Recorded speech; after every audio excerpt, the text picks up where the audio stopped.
ചെയ്യുന്നു. വിഷ്ണു കരുണാകരനാണ് വിവരങ്ങൾ നൽകിയത്.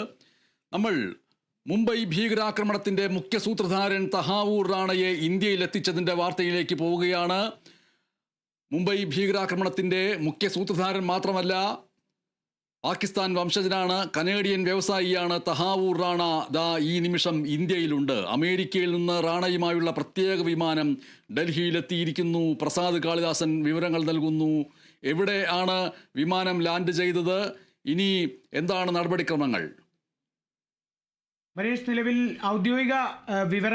ഔദ്യോഗികമായി തന്നെ NIA അറിയിച്ചിരിക്കുകയാണ്. ഡൽഹിയിലേക്ക് തഹാവൂർ റാണയെ എത്തിച്ചിരിക്കുന്നു.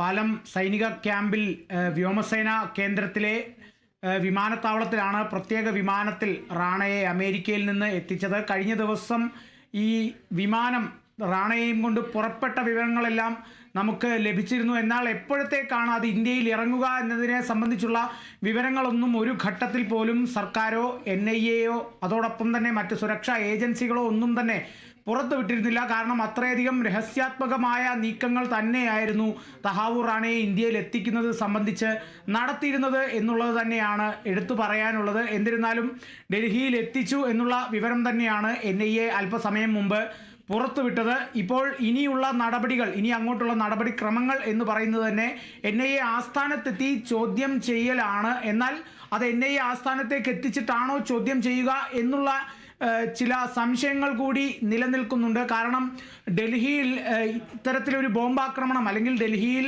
ബോംബാക്രമണം ഉണ്ടായേക്കാമെന്നുള്ള ചില നിഗമനങ്ങളൊക്കെ കഴിഞ്ഞ കുറേ മണിക്കൂറുകളായി നിലനിൽക്കുന്നുണ്ട്. അതുകൊണ്ട് തന്നെ ഡൽഹിയിലൊട്ടാകെ കനത്ത സുരക്ഷയാണ് ഏർപ്പെടുത്തിയിരുന്നത്. എന്നാൽ അത്തരത്തിലുള്ള ബോംബാക്രമണങ്ങളൊന്നും ഉണ്ടായിട്ടില്ല എന്നുള്ളതും മറ്റൊരു വസ്തുതയാണ്.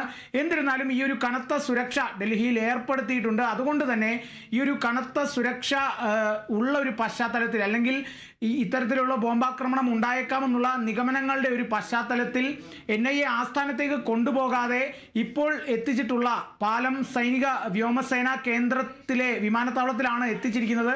ആ സൈനിക കേന്ദ്രത്തിൽ നിന്ന് തന്നെ ചിലപ്പോൾ ചോദ്യം ചെയ്യൽ ഉണ്ടായേക്കും എന്നുള്ള ചില സൂചനകളും കൂടി നമുക്ക് ലഭിക്കുന്നുണ്ട്. എന്നിരുന്നാലും അതിനെ സംബന്ധിച്ചുള്ള ഔദ്യോഗിക വിവരങ്ങൾ ഒന്നും തന്നെ ലഭിച്ചിട്ടില്ല. ആകെ ലഭിച്ചിട്ടുള്ള ഔദ്യോഗിക വിവരം എന്ന് പറയുന്നത് തഹാവൂർ റാണയെ ഇന്ത്യയിൽ എത്തിച്ചു എന്നുള്ള NIAയുടെ വിവരം ആണ് നമുക്ക് ഔദ്യോഗികമായി എടുത്തു സൂചിപ്പിക്കാനുള്ളത്. എന്നിരുന്നാലും ചോദ്യം ചെയ്യൽ നടപടികളൊക്കെ ഇന്ന് രാത്രി കൊണ്ട് പുരോഗമിച്ചേക്കാം, അല്ലെങ്കിൽ ചോദ്യം ചെയ്യൽ ഇന്ന് രാത്രി ഉണ്ടാകും.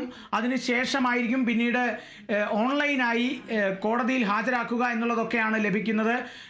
NIA DG അടക്കമുള്ള 12 അംഗ ഉദ്യോഗസ്ഥരായിരിക്കും തഹാവൂർ റാണയെ ചോദ്യം ചെയ്യുക. നിരവധി വിവരങ്ങൾ തഹാവൂർ റാണയുടെ ഭാഗത്തു നിന്നും ലഭിക്കാനുണ്ട്. മുംബൈ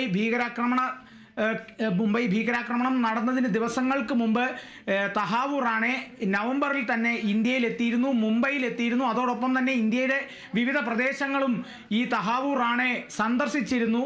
അതോടൊപ്പം തന്നെ ഈ സമയങ്ങളിലെല്ലാം ഈ മുംബൈ ഭീകരാക്രമണത്തിൻ്റെ മുഖ്യ സൂത്രധാരനായ ഡേവിഡ് കോൾമാൻ ഹാഡ്ലിയെ ഇന്ത്യയിൽ എത്തിക്കുന്നതിന് സഹായിച്ചിരുന്നു എന്നുള്ള തരത്തിലൊക്കെയാണ് നേരത്തെ ഈ അന്വേഷണത്തെ സംബന്ധിച്ച്, ഈ കേസിനെ സംബന്ധിച്ച് NIAയുടെ കണ്ടെത്തൽ എന്ന് പറയുന്നത്. അതുകൊണ്ട് തന്നെ ഇതിനെ സംബന്ധിച്ച കൂടുതൽ വിവരങ്ങൾ തഹാവൂർ റാണയുടെ പക്കൽ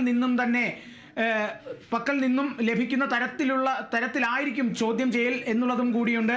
ഏതൊക്കെ സ്ഥലങ്ങളാണ് തഹാവൂർ റാണയെ സന്ദർശിച്ചത്, അതോടൊപ്പം തന്നെ ഇതിനെ സംബന്ധിച്ച് ഇനി എത്ര പേരുടെ പേരുകൾ പുറത്തു വരാനുണ്ട്, അല്ലെങ്കിൽ NIAക്ക് ഇപ്പോൾ NIA സംശയം നിർത്തിയിരിക്കുന്ന നിരവധി പേരുകളുണ്ട്. ആ പേരുകൾ ഒന്നും കൂടി തഹാവൂർ റാണയോട് ചോദിച്ച് ആ പേരുകൾക്ക് ഈ മുംബൈ ഭീകരാക്രമണവുമായിട്ടുള്ള ബന്ധം ഉറപ്പിക്കും എന്നുള്ളതും കൂടിയാണ് നമുക്ക് അറിയാൻ സാധിക്കുന്നത്. എന്നിരുന്നാലും ഈ ഒരു ചോദ്യം ചെയ്യൽ നടപടികൾക്ക് ശേഷം പിന്നീട് ഓൺലൈനായിട്ടായിരിക്കും, സുരക്ഷാ ക്രമീകരണങ്ങളൊക്കെയുണ്ട്. അതുകൊണ്ട് തന്നെ ഓൺലൈനായിട്ടായിരിക്കും കോടതിയിൽ ഹാജരാക്കുക എന്നുള്ളതും കൂടിയുണ്ട്. പിന്നീട് ഈ ഒരു കോടതിയിൽ ഹാജരാക്കിയ ശേഷം കോടതിയിലേക്ക് കസ്റ്റഡി അപേക്ഷ, 10 ദിവസത്തെ കസ്റ്റഡി അപേക്ഷ NIA നൽകിയേക്കും എന്നുള്ള വിവരങ്ങൾ കൂടിയുണ്ട്. അതല്ലെങ്കിൽ കസ്റ്റഡി അപേക്ഷ തള്ളുന്നൊരു സാഹചര്യമാണെങ്കിൽ തിഹാർ ജയിലിലേക്ക് മാറ്റി പിന്നീട് അതിനനുസരിച്ച് മറ്റ് ചോദ്യം ചെയ്യൽ നടപടികളൊക്കെ സുരക്ഷാ ഏജൻസികൾ ക്രമീകരിക്കും എന്നുള്ളതാണ് നമുക്കറിയാൻ സാധിച്ചത്. എന്തായാലും തിഹാർ ജയിലിലേക്ക് മാറ്റുകയാണെങ്കിലും കൃത്യമായ ജയിൽ ക്രമീകരണങ്ങളെല്ലാം തഹാവൂർ റാണയ്ക്കായി ചെയ്തിട്ടുണ്ട്. കാരണം നമുക്കറിയാം, അമേരിക്ക ഇത്തരത്തിൽ തഹാവൂർ റാണയെ കൈമാറുന്നതിന് തൊട്ടു മുമ്പായി 3 ഉപാധികളാണ് വെച്ചിരുന്നത്. ഏറ്റവും പ്രധാനം തഹാവൂർ റാണയ്ക്കുള്ള ജയിൽ സൗകര്യം, അതോടൊപ്പം തന്നെ തഹാവൂർ റാണയ്ക്ക് നിയമപരമായുള്ള പരിരക്ഷ, അതോടൊപ്പം തഹാവൂർ റാണയെ സംബന്ധിച്ചുള്ള ഇത്തരത്തിലുള്ള 3 ഉപാധികളാണ് കൃത്യമായും അമേരിക്ക മുന്നോട്ട് വെച്ചത്. ആ ഉപാധികളൊക്കെ അംഗീകരിച്ചതോടുകൂടിയാണ് തഹാവൂർ റാണയെ ഇന്ത്യക്ക് കൈമാറാം എന്നുള്ളൊരു നിലപാടിലേക്ക് കൂടി പൂർണ്ണമായും അമേരിക്ക എത്തുന്നത്. ഇത്തരത്തിലുള്ള നിരവധി സുരക്ഷാ ക്രമീകരണങ്ങളെല്ലാം ഒരുക്കിയിട്ടുണ്ട്. അജിത് ഡോവലിൻ്റെ സുരക്ഷാ ഉപദേഷ്ടാവ് അജിത് ഡോവലിൻ്റെ നേതൃത്വത്തിലാണ് ഈ അമേരിക്കയിൽ നിന്നും പ്രത്യേക വിമാനത്തിൽ തഹാവൂർ റാണയെ കൊണ്ടുവന്നത്. ഡൽഹിയിൽ എത്തിച്ചിരിക്കുകയാണ്. ഇനി NIA ആസ്ഥാനത്തേക്കാണോ അല്ലെങ്കിൽ വ്യോമസേനാ കേന്ദ്രത്തിൽ നിന്ന് തന്നെ ചോദ്യം ചെയ്യൽ നടപടികൾ ഉണ്ടാകുമോ എന്നുള്ളതൊക്കെയാണ് കൃത്യമായും അറിയാനുള്ളത്. ചോദ്യം ചെയ്യൽ നടപടികൾക്ക് ശേഷം 24 മണിക്കൂറിനുള്ളിൽ തന്നെ ഹാജരാക്കിയാൽ മതി. അതിനു മുമ്പാണ് അറസ്റ്റ് രേഖപ്പെടുത്തുന്നതുമൊക്കെ ഉള്ളത്. അറസ്റ്റ് രേഖപ്പെടുത്തി 24 മണിക്കൂറിനുള്ളിൽ തന്നെ കോടതിയിൽ ഹാജരാക്കണമെന്നുള്ളൊരു ചട്ടം കൂടിയുണ്ട്. ഈ കോടതിയിൽ ഹാജരാക്കിയ ശേഷം കസ്റ്റഡി അപേക്ഷ നൽകുമോ? ആ കസ്റ്റഡി അപേക്ഷ കോടതി അംഗീകരിച്ചാൽ NIA കസ്റ്റഡിയിലേക്ക് തഹാവൂർ റാണെ എത്തും. പിന്നീടുള്ള 10 ദിവസം NIAയുടെ ചോദ്യം ചെയ്യലുകൾക്കൊക്കെ വിധേയനാകേണ്ടി വരും തഹാവൂർ റാണെ. അഥവാ കസ്റ്റഡി അപേക്ഷ കോടതി തള്ളുകയാണെങ്കിൽ തഹാവൂർ റാണയെ തിഹാർ ജയിലിലേക്ക് മാറ്റി പിന്നീട് അതിനനുസരിച്ച് കൃത്യമായ നടപടികൾ NIA സ്വീകരിക്കും എന്നുള്ളതാണ് നമുക്ക് നിലവിൽ അറിയാൻ സാധിക്കുന്ന വിവരങ്ങൾ. ബനീഷ്. ശരി, പ്രസാദ് കാളിദാസനാണ് മുംബൈ ഭീകരാക്രമണ കേസിലെ പ്രതിയും പാകിസ്ഥാൻ വംശജനുമായ കനേഡിയൻ വ്യവസായിയായ 64 വയസ്സുകാരനായ തഹാവൂർ റാണയെ ഇന്ത്യയിൽ എത്തിച്ചതിൻ്റെ വിവരങ്ങൾ നൽകിയത്. തഹാവൂർ റാണയെ ഇന്ത്യയിൽ എത്തിച്ചു എന്നുള്ള കാര്യം NIA സ്ഥിരീകരിച്ചിരിക്കുന്നു. ബാക്കിയുള്ള കാര്യങ്ങൾ സ്ഥിരീകരിക്കപ്പെട്ടിട്ടില്ല. ബാക്കിയുള്ളത് സ്ഥിരീകരിക്കപ്പെടേണ്ടതുമില്ല. ഈ നിമിഷങ്ങളിൽ വളരെ പ്രധാനപ്പെട്ട ഒരു അന്താരാഷ്ട്ര ബന്ധങ്ങളുള്ള കേസിലെ പ്രധാനപ്പെട്ട പ്രതിയെ, അതും ഒരു അതിർത്തി രാജ്യമായ പാകിസ്ഥാനിലെ വംശജൻ കൂടിയായ ഒരു വ്യക്തിയെ ഇവിടെ അമേരിക്കയിൽ നിന്ന് പ്രത്യേക വിമാനത്തിൽ എത്തിച്ചാൽ എങ്ങനെയാണ് കോടതിയിലേക്ക്, സൈനിക ഇടങ്ങളിലേക്ക്, NIA ആസ്ഥാനത്തേക്കൊക്കെ കൊണ്ടുപോകുക എന്നുള്ളത് ഇതര രാജ്യങ്ങൾ, അവരുടെ രഹസ്യാന്വേഷണ ഏജൻസികൾ കൗതുകത്തോടും താല്പര്യത്തോടും കൂടി നോക്കുന്ന ഒന്നാണ്. അതുകൊണ്ട് അതാരും അറിയരുത്, ആ മാർഗങ്ങൾ ആരും അറിയരുത് എന്നുള്ളത് നമ്മുടെ രാജ്യത്തിൻ്റെ രഹസ്യാന്വേഷണ സംവിധാനങ്ങളുടെ അഭിമാന പ്രശ്നം കൂടിയാണ്. അതുകൊണ്ടാണ് ബാക്കിയുള്ള എല്ലാ വിവരങ്ങളും രഹസ്യമാക്കി വെക്കുന്നത്. എന്തായാലും NIAയുടെ അഭിഭാഷകൻ പട്യാല ഹൗസ് കോടതിയിൽ എത്തിയിട്ടുണ്ട് എന്നുള്ള സ്ഥിരീകരിക്കപ്പെടാത്ത വാർത്തകളും വരുന്നു. പ്രസാദ് കാളിദാസനാണ് വിവരങ്ങൾ നൽകിയത്. വ്യോമസേനയുടെ പ്രത്യേക വിമാനത്തിലാണ് അമേരിക്കയിൽ നിന്ന് റാണയെ ഇവിടേക്ക് എത്തിച്ചത്.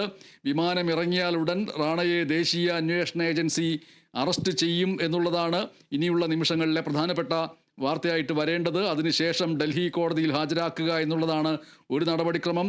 മുംബൈയിലേക്ക് കൊണ്ടുപോകുമെന്നുള്ള മറ്റൊരു വിവരം വരുന്നു. NIA ഓഫീസിലേക്കുള്ള യാത്ര അതീവ രഹസ്യമായിട്ടായിരിക്കും. അതുമായി ബന്ധപ്പെട്ട് നേരത്തെ തന്നെ മണിക്കൂറുകൾക്ക് മുമ്പേ തന്നെ കമാൻഡോകൾ പലയിടങ്ങളിൽ വിന്യസിക്കപ്പെട്ടിട്ടുണ്ട്. കമാൻഡോകളെ വിന്യസിച്ചിരിക്കുന്നത് വിവിധ ഇടങ്ങളിലാണ്. അതുകൊണ്ട് തന്നെ ആ വഴിയിലൂടെ ആയിരിക്കുമെന്ന് ഒരു സൂചന നൽകും. പക്ഷേ വേറൊരു ദിശയിലൂടെ കൊണ്ടുപോവുകയും ചെയ്യും.